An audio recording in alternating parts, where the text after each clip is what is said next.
Celui qui pratique le bien est de Dieu, celui qui fait le mal n'a point vu Dieu. C'est quand même important, ça. Ah oui, on est des chrétiens, il est bon, le Seigneur, on lève les yeux au ciel. Il est gentil, Dieu. Oui, il est gentil, il est à moi. Ouais. Ben, si tu pratiques le mal, ben, tu n'as pas vu Dieu. C'est tout. Tu ne connais pas Dieu, c'est ce que la Bible dit. Est-ce que c'est moi qui l'ai marqué là? Vous pouvez vérifier n'importe quelle version, c'est comme ça. Celui qui fait le mal n'a point vu Dieu. Il dit, toi, ne fais pas le mal. Ne te soumets pas. Si demain on vous enseigne quelque chose qui n'est pas biblique, je vous le dis, la Bible dit, sortez du milieu d'elle, mon peuple. Sondez les Écritures, regardez, éprouvez-nous si nous sommes dans la vérité. Et je vous le dis, vous avez le droit de regarder, vous devez être des péréens. Vous devez connaître la parole. Regardez si on ne falsifie pas la parole, comme le faisaient certains. Est-ce que vous comprenez? Merci pour la grâce. On va lire un verset. 2 Timothée 1,5. Gardons le souvenir de la foi sincère qui est en toi. On doit avoir une foi sincère dans nos foi sans cire. Est-ce que vous comprenez? Foi en la parole de Dieu, foi en Christ. Être sincère dans nos faits, dans nos actes, dans ce que l'on fait. 2 Pierre 1, verset 12 à 13. Allez, je vous lis, c'est juste là. 2 Pierre 3, je vous ai dit, verset 1, dans 2 Pierre 1, 12 à 13. 2 Pierre 1, 12 à 13. Voilà pourquoi je prendrai soin de vous rappeler ces choses, bien que vous les sachiez et que vous soyez affermis dans la vérité présente. C'est comme un vaccin. Un vaccin, on fait des rappels. Même que vous savez les choses, il faut se les rappeler. Je ne me lasserai pas de vous répéter les mêmes choses si elles sont salutaires pour vous. Et je regarde comme un devoir, aussi longtemps que je suis dans cette tente, il parle de son corps, de vous tenir en éveil par des avertissements. D'ailleurs, on est sur la route, il y a des panneaux indicateurs, des triangles, des sens interdits.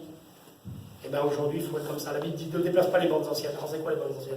C'est les bandes qu'a posées Luther, c'est les bandes qu'a posées l'Église catholique. C'est quoi les bandes? Les bandes qui ont 60 ans, 80 ans? Non, c'est les bandes que la Bible a posées. Est-ce que vous voulez? C'est des panneaux indicateurs. Alors on ne veut pas déplacer les bornes, on vous donne des avertissements. Vous allez sur la route, vous enfreignez le code de la route, vous avez une sanction. Est-ce que vous comprenez? Toute transgression de la loi mérite un châtiment. Si demain vous criez un stop et qu'il y a un policier, vous serez verbalisé. Est-ce que vous comprenez? La Bible nous parle de commandement. La Bible nous parle de commandement. Est-ce qu'on est sous la loi ou sous la grâce? On est sous la grâce. Ah oui, ça vous donne le droit de pécher? Ben non. L'apôtre Paul le dit, j'ai tous les textes. Ne faites pas de la grâce un moyen pour vivre selon la chair. Est-ce que vous comprenez? Là, c'est pas un petit truc. Là, c'est pas quelque chose, ça peut arriver. La Bible a dit personne ne pêche jamais. Alors l'apôtre Paul dira, il y a un péché qui mène à la mort. Il dit, pour cela, priez pas. Pourquoi? Parce qu'il y a une pratique. Il y a une pratique. Vous avez beau demander pardon à Dieu. Ah oui. Moi, j'étais un ivrogne. Un ivrogne, c'est quelqu'un qui a l'habitude de s'enivrer. Ah voilà.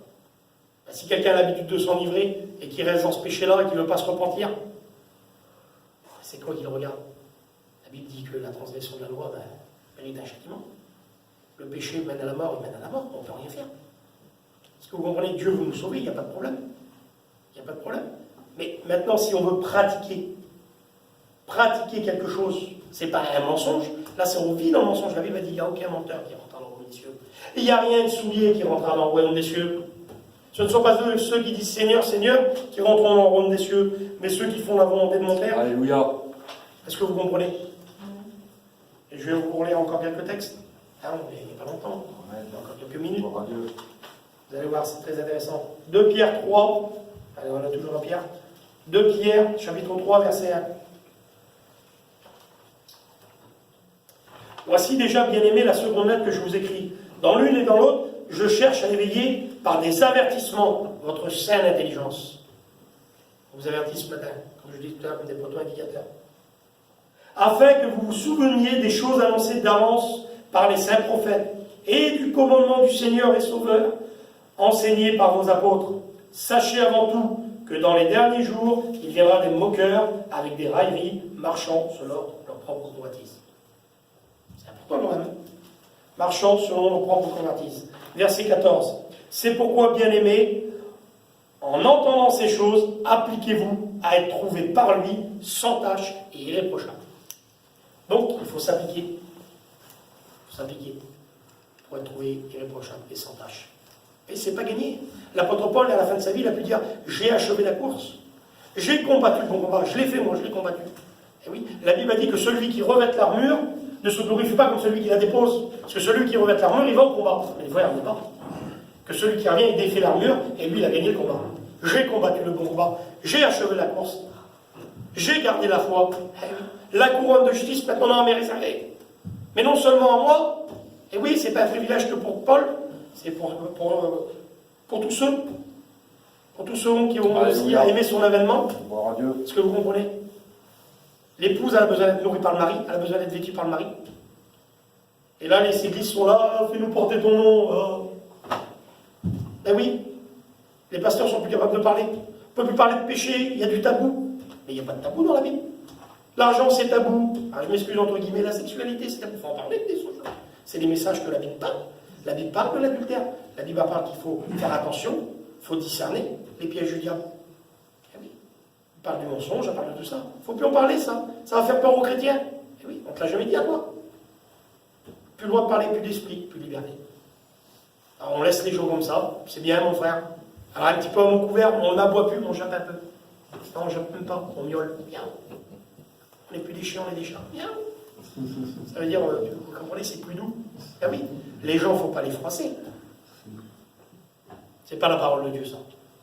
On a un devoir envers vous, je vous ai dit. Alléluia, oui, sauveur. On a un devoir envers vous. C'est non-insistance à personne en danger. Pratique le bien, ne fais pas le mal. Et oui, même si demain, moi, je fais le mal, il ne faut pas faire le mal. Diotrephe, il faisait le mal, il dit aux chrétiens, l'apôtre, il dit quoi? Jean, il dit non. Il dit, ben, fais pas comme ça, quoi. Démétrius, fais pas comme ça. Faites pas comme lui, il fait, là. Même qu'il fait, même que c'est un dirigeant, ben, faut pas le faire. Tu fais le mal, et puis il fait le mal, il n'a pas vu Dieu, parce qu'il fait le mal. C'est quand même important, non? C'est quand même des versets qui sont importants. Je ne sais pas. Mais malheureusement, aujourd'hui, c'est comme ça. Parce qu'on veut être bien vu des gens. On veut une place. Ah, il y a des foules, il y a plein de monde. Ben oui, c'est pas parce qu'il y a du monde qu'ils sont dans la vérité. Si vous allez au mouvement de Toronto, en Amérique, c'est des souffleurs, des tombeurs. On fait tomber les gens, on souffle sur eux. Il y a des rieurs, ils sont ivres de l'esprit, ça tombe par terre. Faux prophète. Faux prophète. Faux docteur. On enseigne des choses pernicieuses, ça ne fait pas partie de la parole de Dieu. Ça ne fait pas partie de la parole de Dieu. Eh oui. C'est comme ça. Il n'y a qu'un seul chemin pour aller au paradis. Alléluia, oui, sauveur. C'est pas Marie, c'est pas Krishna, c'est pas Bouddha, c'est pas Allah, c'est Jésus-Christ. Amen. Jésus-Christ, Amen. il nous laisse des commandements. Et il faut marcher dans ces commandements. C'est la vérité. Et bien sûr que c'est la vérité. Et puis si c'est pas la vérité, vous avez le droit de me reprendre. Vous avez le droit de me dire, non, stop frère, c'est pas vrai ce que tu dis. Mais maintenant, il faudra me le prouver. Parce que si moi, vous ne me croyez pas, il faudra croire la parole de Dieu. Amen. Et c'est pour ça qu'on ouvre la parole. Parce que vous savez, aujourd'hui, des prêcheurs, il y en a plein. Faire une prédication, ah, je ne suis peut-être pas un gros orateur, je mets peut-être pas, j'arrondis peut-être pas les angles, je le dis peut-être un peu brut comme ça. Mais après, il y a des prédicateurs qui lisent même plus un texte, on fait de la psychologie. Ah oui. Pourquoi ça vous servait de la psychologie ce matin? Que je parle, que je dis des mots, ça ne sert à rien, même que je peux être le meilleur orateur du monde. Il faut lire la parole. Il faut qu'on soit calqué sur la parole. Alléluia. On va être des hommes de la Alléluia. parole. Et bien prêchons la parole. Amen, amen. Voilà. Maintenant, moi, quelqu'un qui me dit qu'il prêche la parole, qui vit la parole, que c'est un homme de Dieu, mais qui n'observe pas la parole de Dieu, ben c'est un menteur. Il y en a partout. Je vous l'ai lu tout à l'heure. Vous avez vu les versets? Ils falsifient. Il y en a plein qui falsifient. C'est du faux, c'est pas vrai. Il n'est pas gentil ce matin, le pasteur. Hein. Pas évident, hein. Et ça va vous faire du bien. Le Saint-Esprit vous rappellera ces choses-là. Et ça fait partie de la parole de Dieu. Oui, il y a un temps pour tout, Ecclésiaste chapitre 3. Il y a un temps pour rire, un temps pour pleurer, un temps pour prendre des pierres, un temps pour les ramasser, pour les jeter. Est-ce que vous comprenez? Il y a un temps où on va vous parler de consolation, on va parler d'amour. C'est plus agréable. Et il y a un temps aussi où il faut qu'on parle de ces choses-là. Si je viens que comme je l'ai dit tout à l'heure, en parlant en langue, de quelle utilité vous saurez? C'est la qui dit ça. C'est de la doctrine, ce que je vous parle, on parle de la doctrine. Et ça fait du bien à votre âme. Alléluia. Gloire à Dieu. Je relis encore quelques passages. 2 Timothée 2. Allez, on va lire Timothée.